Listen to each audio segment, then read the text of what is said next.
Story 1. That evening I was walking home. It was around 11 o'clock, and the city had already sunk into a nighttime silence. The streets I usually took were deserted, with only a few sparse streetlights casting faint light onto the cracked asphalt. To save time, I decided to take a shortcut through a narrow alley near my house. It was an old lane lined with abandoned garages that hadn't been used in years. I had walked this way before, though it always gave me a sense of unease. But that evening, I was eager to get home and didn't want to waste time taking the longer route. As I turned into the alley, I was enveloped by an oppressive silence. Not a single sound. Only my footsteps echoed dully between the walls of the garages. The alley was always dimly lit, with many streetlights out of order, and the shadows of old trees and bushes blended into the surrounding darkness. Yet at that moment I didn't feel fear. I simply walked faster, wanting to reach my home as soon as possible. About halfway through I heard a faint sound behind me. It was a rustle like someone stepping on dry leaves or a twig. I stopped abruptly and looked back. The alley remained empty. Only the distant outlines of garages and trees swaying gently in the wind were visible. Probably just the bushes, I thought, but there was something odd about that sound. It was too clear, too close. I resumed walking, but now I felt uneasy. I stopped several times to glance back, but saw no one. Yet with every step, the sense of an unseen presence grew stronger. It felt like someone was nearby, watching. Suddenly, I heard a new sound. Footsteps. Quiet, cautious, as if someone was trying not to be noticed. I spun around. I started walking again, trying to maintain a steady pace, though my legs instinctively moved faster. As I approached the end of the alley, I heard a noise that made my insides tighten. It was a faint metallic. A strange feeling washed over me, the sensation of being watched. But I couldn't make out who or what it was. In the dim light of a distant street lamp, something in the shadows shifted, but so quickly that I couldn't get a clear look. My palms grew damp, and by now it was no longer walking, but almost rooting. Just a few steps from the alley's exit, I heard it again. Footsteps. This time, they were louder and faster, as if someone had abandoned stealth and was closing in. A chill ran down my spine. I stopped and whipped around, and that's when I saw it. At the far end of the alley, where the faint light of a street lamp barely broke through the tree branches, stood a silhouette, a human figure, motionless like a statue. At first glance, it seemed like an ordinary person, but something about it was off. The figure was unnaturally tall and thin, with arms that were too long, like just an unnaturally sophisticated. My heart pounded. I didn't know what to do, stand still or run. The figure remained motionless, but it felt like it was staring directly at me. At that moment, my legs moved on their own. I turned and ran. I ran as fast as I could, not daring to look back. When I finally reached my building, I dashed inside and slammed the door shut behind me. I quickly climbed to my apartment, locked the door with every lock I had, and collapsed onto the couch. My whole body was trembling. One question kept hammering in my head. What was that? The next day after the sun had risen, I decided to return to the alley to see if it had all been in my imagination. The place looked normal even one day, but near one of the garages I noticed footprints. They were large, resembling bare feet. The strangest part was that the prints led toward the garage, but there were no tracks leading back. Story 2. Last summer, something happened to me that still makes me nervously look around when walking down the street at night.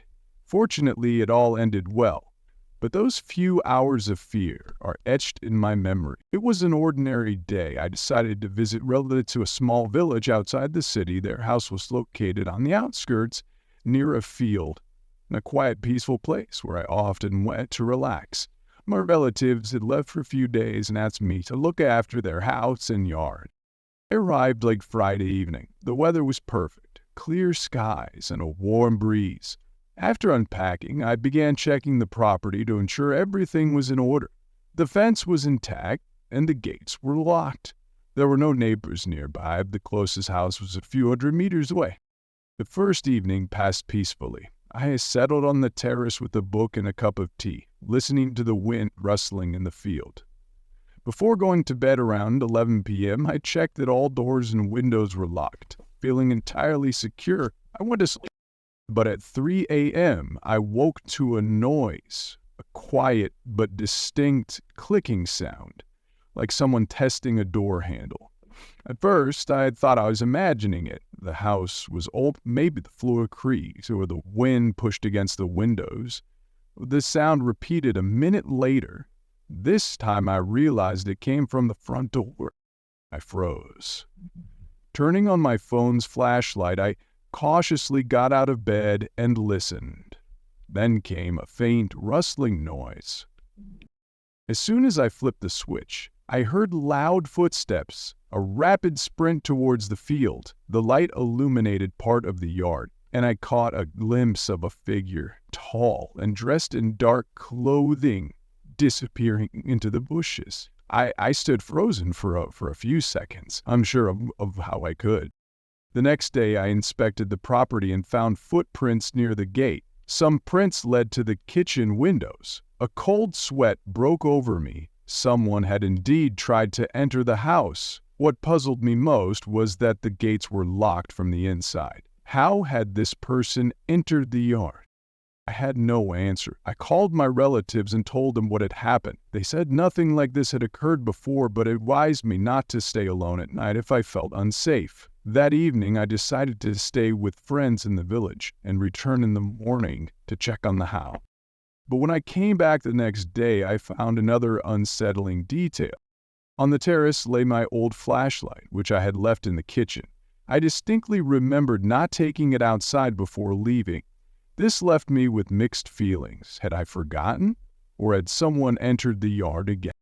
I quickly inspected the house and noticed something else strange. The back door, always secured with 2 locks, was now latched with just the bolt. I couldn't understand how this had happened, as I had checked all the locks thoroughly before leaving. None of the windows or doors showed any signs of forced entry, but I couldn't shake the feeling of being back. This time I decided to act more seriously. I called the police, explaining that I had seen a stranger and found shoe prints. Officers inspected the yard, photographed the prints, but said there wasn't enough evidence of a break-in. Perhaps someone had simply wandered nearby, they suggested, likely a local resident. That didn't reassure me. That evening I stayed in the house but kept the outdoor lights on and my phone close, ready to call the police at a moment's notice. The night passed uneventfully, though every sound felt ominous. Thankfully, no one returned. A few days later, I finally left the house and returned to the city. My relatives thanked me for my help and told me that after my departure, neighbors had seen an unfamiliar man near the woods. He was wandering along the edge as if searching for something, but didn't enter the village. They reported it to the police, but nothing unusual happened after that. This experience left a lasting impression on me. I still don't know who that stranger was or what they wanted. Sometimes I tell myself they were simply looking for a place to stay, but my instincts tell me it was better not to take chances. Since then, I've become much more cautious, especially when staying alone in remote places. Story 3. This happened a few years ago when I was assigned to a business trip to a small, lesser-known town that was quite far from my hometown. My job required constant mobility, so I was already accustomed to such trips. This was not my first such journey, and I often stayed in various hotels, mostly budget ones. The hotels weren't always comfortable, but their main advantage was that they provided a place to sleep without any activity. The town I was heading to was in a province and considered small, so I expected a peaceful rest in quiet surroundings. However, as soon as I arrived, I felt that this place was different from others. It resembled an abandoned corner where time seemed to have stopped, and no one was in a hurry to go anywhere. The streets were empty, and occasionally I would see a few cars or locals heading to work or just strolling around. On arrival, I headed straight to the hotel. It was located on the outskirts of the town, about a 15-minute walk from the center. It was an old building that appeared quite worn out from the outside, but inside it didn't look as bad. The entrance doors were made of heavy wood, and when I opened them, I was met with silence. This was strange because the hotel looked empty, and it seemed that I was the only guest. At the reception sat a young woman who looked like she had just started working there. She was slightly nervous but polite. After I checked in, she handed me the room key and mentioned that my room was on the second floor. I thanked her and headed to the elevator. The room I was given wasn't large, but it looked cozy. The window faced a small street with very few cars, just a few old buildings. I didn't pay much attention to the interior. There was a lot of old-fashioned furniture, but it didn't bother me. I unpacked my things on the table, took off my outerwear, and decided to rest a bit after the trip. The weather was nice, so I opened the window to let in some fresh air. After a short walk around the town, I returned to the hotel and, after dinner, decided to watch some TV.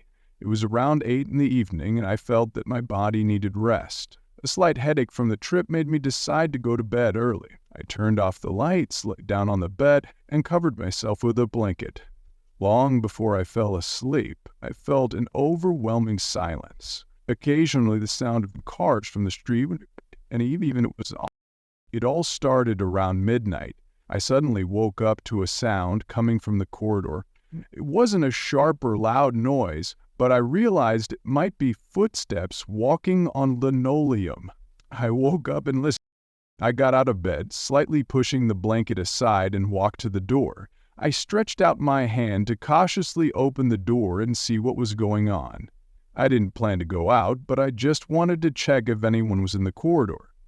When I carefully opened the door, I saw that the corridor was completely empty. The light from the ceiling lamps coldly fell on the floor, casting long shadows from the door to the stairs. The feeling of discomfort started to intensify.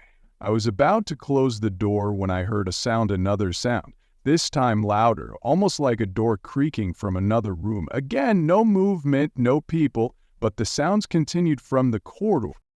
I was overcome with a sense that something was wrong. I started thinking, whether it was auditory hallucinations from exhaustion or if it was something more.